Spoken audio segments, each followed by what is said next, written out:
யாரெல்லாம் ஒரு நாளைக்கு 2500 ஸ்டெப்ஸுக்கு கீழே கம்மியாக நடக்கிறாங்களோ அவங்க நோயை நோக்கி போய்கிட்டு இருக்காங்கன்னு அர்த்தம். உடல் இழைப்புக்காக நடக்கிறோம் அப்படிங்கிறவங்க அவங்களுடைய அந்த ஹார்ட் பீட்ஸ் பெர் மினிட் இருக்கு பார்த்தீங்களா, அதை கணக்கு பண்ணி நடந்தாங்கன்னா தான் இந்த பெபிள் ஸ்டோன் வாக் நடக்கும் பொழுது என்ன ஆகும் அப்படின்னா, இடுப்பு பகுதியில் இந்த ஹைபாக்சியா மெத்தட்ல என்ன பண்ணணும் அப்படின்னா, ஃபர்ஸ்ட் ஒரு 3 ஸ்டெப் நடக்கும் பொழுது என்னன்னா மூச்சை இழுத்து பிடிச்சுக்கிட்டே நடக்கணும். அடுத்து ஒரு 4 ஸ்டெப் நடக்கும் பொழுது மூச்சை விட்டுட்டு நடக்கணும். கார்பன் டை ஆக்சைடு அதிகமாக வெளித்தள்ளப்பட்டு ஆக்சிஜன் நம்ம ரத்தத்திலையும் செல்கள்லையும் சீறி பாயும். குறிப்பாக இந்த ஆஸ்துமா இருக்கிறவங்க, சைனஸ் சம்பந்தப்பட்ட இருக்கிறவங்க, உடம்புல நோய் எதிர்ப்பு சக்தி கம்மியாக இருக்கிறவங்க இந்த மெத்தடை ஃபாலோ பண்ணால் அவங்களுக்கு இன்ஃபினிட்டி வாக் அப்படின்னு சொல்லுவாங்க, 8 வடிவ நடைப்பயிற்சி அப்படின்னு. சைக்கலாஜிக்கல் டிஸ்டர்பன்சஸ் இருக்கவங்க, அந்த வயதானவர்களுக்கும் அந்த பிரெயினோட ஃபங்க்ஷனை என்ஹான்ஸ் பண்ண, இம்ப்ரூவ் பண்ணுறதுக்கு தான்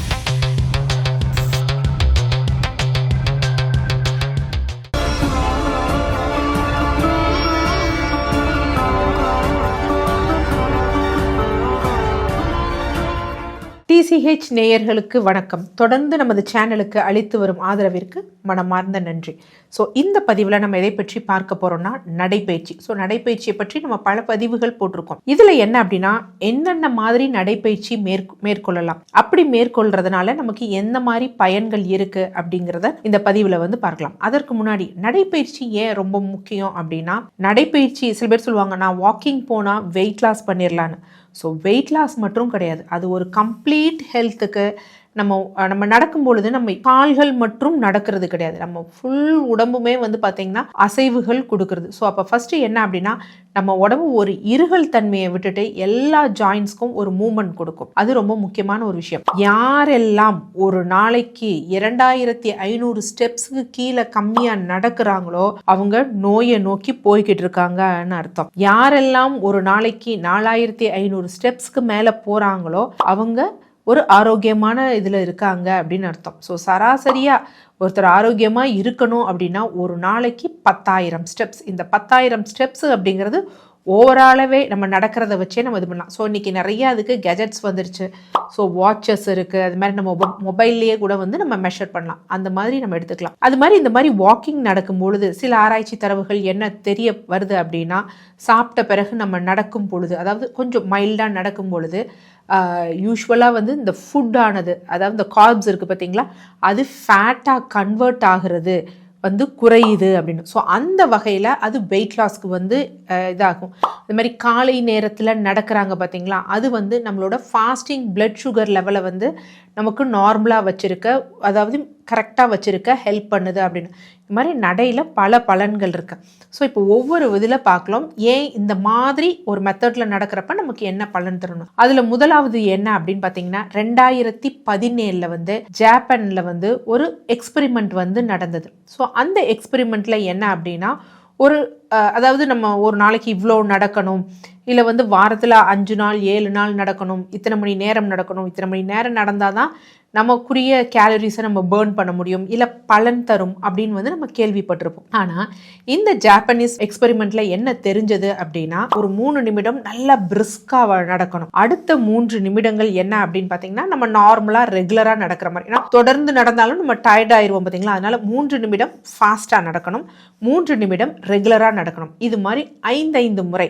அப்போ 5 முறை என்ன அப்படின்னா பிரிஸ்கா ரொம்ப ஃபாஸ்ட்டாக நடக்கிறது, 5 முறை என்ன அப்படின்னு பார்த்தீங்கன்னா ரெகுலராக நடக்கிறது. இது ஒரு 15 நிமிடம், இது ஒரு 15 நிமிடம். அப்போ டோட்டலாக எவ்வளோ அப்படின்னு பார்த்தீங்கன்னா 30 நிமிடம். ஸோ இந்த 30 நிமிடங்களில் இந்த மாதிரி ஒரு பேட்டர்னில் நம்ம நடக்கும் பொழுது நமக்கு கிடைக்கக்கூடிய பலன் என்ன அப்படின்னா, ஒரு 1.5 மணி நேரம் 2.5 மணி நேரம் நடந்தால் நமக்கு எவ்வளோ கேலரிஸ் எரியப்பட்டிருக்கும், இல்லை என்ன ஒரு பலன் கிடைச்சிருக்குமோ அந்த பலன் என்ன அப்படின்னா, இந்த 3 நிமிடம் மாற்றி மாற்றி ஒரு 5 முறை நடக்கிறோம் பார்த்தீங்களா, டோட்டலாக அரை மணி நேரத்தில் அதை நம்ம அச்சீவ் பண்ணிடலாம் அப்படிங்கிறது இது தெரியுது. ஸோ இதுதான் முதல் முறை. இந்த பேட்டர்னை எனக்கு நடக்கலாம் ரொம்ப டைம் கிடையாது, எனக்கு டைமே கொஞ்சம் தான், நான் ஒரு நாளைக்கு ஷெடியூல் பண்ண முடியும் என்னோட எக்ஸசைஸ்க்கோ இல்லை வாக்கிங்க்கோ, ஆனால் எனக்கு 2 மணி நேரம் நடக்கக்கூடிய பெனிஃபிட் வேணுங்கிறவங்க இந்த மாதிரி வந்து ட்ரை பண்ணலாம்.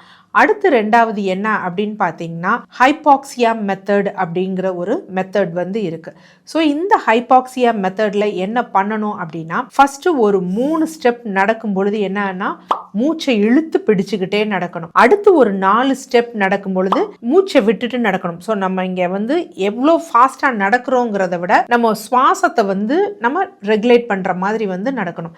ஸோ இது மாதிரி என்ன அப்படின்னு பார்த்தீங்கன்னா ஒரு 10 செகண்டுக்கு அப்படி மாத்தி மாத்தி வந்து நடக்கலாம்.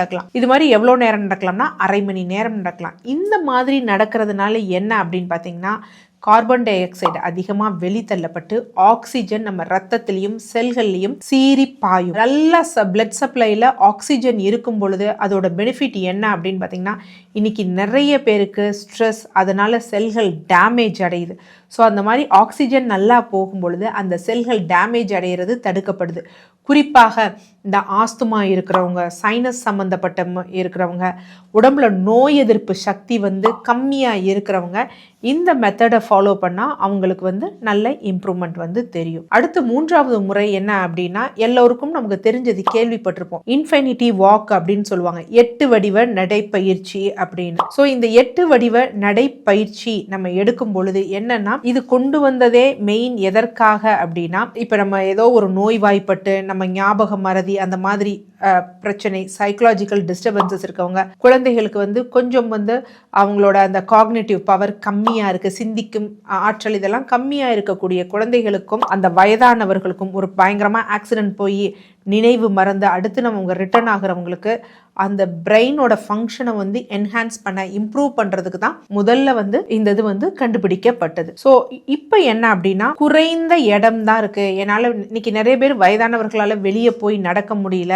அப்படிங்கிறவங்களுக்கும் இந்த 8 வடிவ நடைப்பயிற்சி வந்து நல்ல பலன் தரும். இந்த பலன் தான் இதுல மெயினா வந்து கிடைக்கும். ஸோ அப்போ இதுல என்ன பண்ணணும் அப்படின்னா யூஸ்வலா 8 வடிவில் வந்து போட்டுக்கணும். இதோட அட்லீஸ்ட் அந்த லென்த் இருக்கு பாத்தீங்களா, அந்த 2 8 அப்படிங்கிறது ஒரு 12 அடியாவது இருக்கணும். அடுத்து அந்த உள்ள அந்த 8ன்னு போட்டிருக்கோம் பார்த்தீங்களா, அது ஒரு அந்த உள்ள இருக்க விட்டம் ரேடியஸ் இருக்கு பார்த்தீங்களா, அதில் பாதி அது ஒரு 3 அடியாவது இருக்கணும், இல்லை மீட்டர் கணக்கிலையாவது நம்ம வச்சுக்கணும்.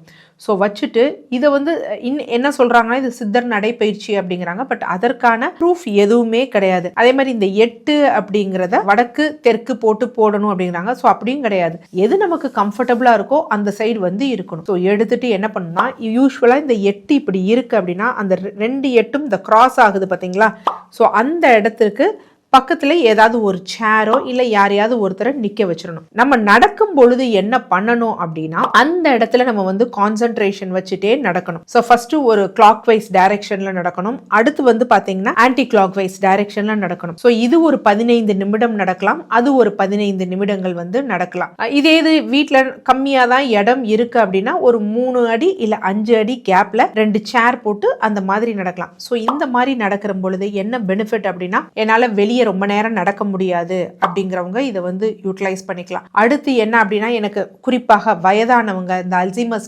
பேஷண்ட்ஸ்லாம் இருக்காங்க பார்த்தீங்களா, வயதாக ஞாபக திறன் வந்து குறைய ஆரம்பிக்கும். ஸோ அவங்க இதை வந்து ஃபாலோ பண்ணலாம். படிக்கும் குழந்தைகள் வந்து ஒரு சப்ஜெக்ட்ல எதுலையா ஃபோக்கஸ் கான்சென்ட்ரேஷன் பண்ணணும் அப்படிங்கிறவங்க இந்த மெத்தட்ஸை வந்து ஃபாலோ பண்ணலாம். இது யார் ஃபாலோ பண்ணக்கூடாதுன்னா முதுகு தண்டுவடம் பிரச்சனைகள் இருக்கவங்க, கழுத்து பிரச்சனை இருக்கவங்க, கால் மூட்டு எலும்பு தேய்மானம் அதிகமானவங்க, அந்த பெட்டலா வந்து டிஸ்லோகேட் ஆனவங்கலாம் இதை ஃபாலோ பண்ணக்கூடாது. அவங்கள தவிர மற்றவர்கள் வந்து என்ன செய்யலாம் அப்படின்னா இதை ஃபாலோ பண்ணிக்கலாம். 4வது என்ன அப்படின்னு பாத்தீங்கன்னா பெபிள் ஸ்டோன் வாக். இன்னைக்கு நிறைய நம்ம பார்க்லாம் போனோம் அப்படின்னு பாத்தீங்கன்னா அங்க பாத்தீங்கன்னா கூழாங்கல் போட்டு வந்து வச்சிருப்பாங்க. ஸோ இது வந்து என்ன அப்படின்னா சீன நாட்டுகள்ல பெரிதாக நம் வேலை பார்க்கும் இடங்கள்ல இதெல்லாம் ஃபாலோ பண்ணக்கூடிய ஒரு விஷயம். இந்த நடைப்பயிற்சி ஃபாலோ பண்றதுனால என்ன பயன் அப்படின்னா யூஸ்வலா நம்ம உடம்புல உள்ள நரம்பு முடிச்சுகள், அதே மாதிரி ரத்த நாளங்கள், இது எல்லாம் இதற்குரிய அந்த ப்ரெஷர் பாயிண்ட்ஸ் வந்து பாதங்கள்ல தான் இருக்கும். ஸோ நம்ம இன்னைக்கு ஃபுட் ரிஃப்ளெக்ஸாலஜி அப்படின்னு ஒன்று சொல்றோம் பார்த்தீங்களா, அதோடைய தத்துவத்தை தான் என்ன அப்படின்னு வச்சிருக்காங்க அப்படின்னா இந்த பெபிள் ஸ்டோன் வாக்ல வந்து வச்சிருக்காங்க. இந்த கூழாங்கல் மாதிரி இந்த உருண்டையா இருக்கலாம். ஸோ இதுல நடக்கும் பொழுது என்ன ஆகும் அப்படின்னா நமது தசைகள் இருக்கு பார்த்தீங்களா, அதுக்கு நல்ல ஒரு ப்ரெஷர் கொடுக்குற மாதிரி இருக்கும். ஸோ இடுப்பு பகுதியில, அந்த கால் பகுதியில, தொடை பகுதியில இருக்கக்கூடிய தசைகளை வந்து நல்லா வந்து ஒரு வலு பெறுவதற்கு, ஏன்னா நம்ம நடக்கும் பொழுது பாதத்திலிருந்து இந்த கால் விரல் வரைக்கும் எல்லாம் ஊனி வந்து நடப்போம். ஸோ அந்த ப்ரெஷர் பாயிண்ட்ஸ் கொடுக்கும் பொழுது யூஸ்வலாக ஹாம்ஸ்ட்ரிங் மசில்ஸ்ன்னு சொல்லுவாங்க, தொடையில இருக்கக்கூடிய மசில்ஸ், அது நல்ல ஸ்ட்ரென்தன் ஆகும், ரத்த ஓட்டம் நல்லா இருக்கும். யூஸ்வலா நம்ம வந்து என்ன பண்ணுவோம் அப்படின்னா, இடுப்பு பகுதி, கால் மூட்டு வலி பிரச்சனை அப்படின்னா எலும்புன்னு எலும்பை தான் கான்சென்ட்ரேட் பண்ணுவோம். ஆனா அங்க எலும்பை விட ரொம்ப முக்கியமானது என்ன அப்படின்னு பாத்தீங்கன்னா காலில் இருக்கக்கூடிய தசை பகுதிகளா. ஸோ அதை வந்து வலுப்பெற செய்யும் வகையில இந்த பெபிள் ஸ்டோன் வாக் வந்து இருக்கு. அடுத்து ரொம்ப முக்கியமான விஷயம் என்ன அப்படின்னா, இந்த ஹார்ட் பேஷண்ட்ஸ் இல்ல அப்படின்னு வச்சுக்கோங்களேன், கொஞ்சம் நமக்கு இன்னும் நல்லா கேலோரிஸ் பேர்ன் ஆகணும், உடல் இழைப்புக்காக நடக்கிறோம் அப்படிங்கிறவங்க அவங்களுடைய அந்த ஹார்ட் பீட்ஸ் பெர் மினிட் இருக்கு பார்த்தீங்களா, அதை கணக்கு பண்ணி நடந்தாங்கன்னா தான் அது நல்லா, அதாவது இளைஞர்கள் ஆரோக்கியமான தேகம் உடையவங்க இதை வந்து ஃபாலோ பண்ணும். ஸோ இதுக்கு வந்து ஒரு நல்ல ஃபார்முலா வந்து இருக்கு. அதாவது என்னன்னா 220 மைனஸ் நம்மளுடைய ஏஜ் என்னவோ, ஏஜ் இன்டூ என்ன அப்படின்னா 0.85, நமக்கு எவ்வளோ வருதோ அதுதான் நம்மளுடைய maximum targeted beats per minute அப்படிங்கிற விஷயத்துல இது பண்ணும். யூஸ்வலா ஒரு 40 வயது மதிக்கத்தக்க ஒரு நபர் அப்படி பண்ணாரு அப்படின்னா அவருடைய அந்த மேக்ஸிமம் இது வந்து எவ்வளோன்னா 153 159 இருக்கும்.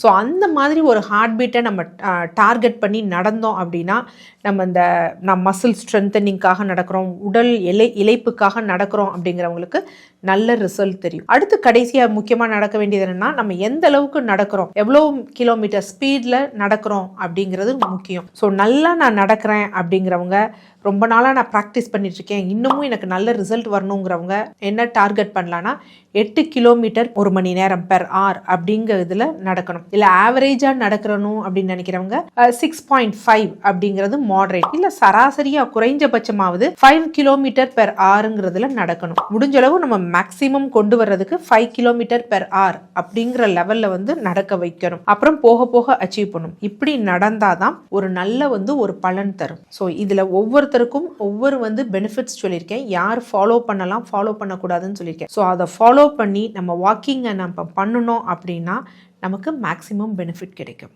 நன்றி.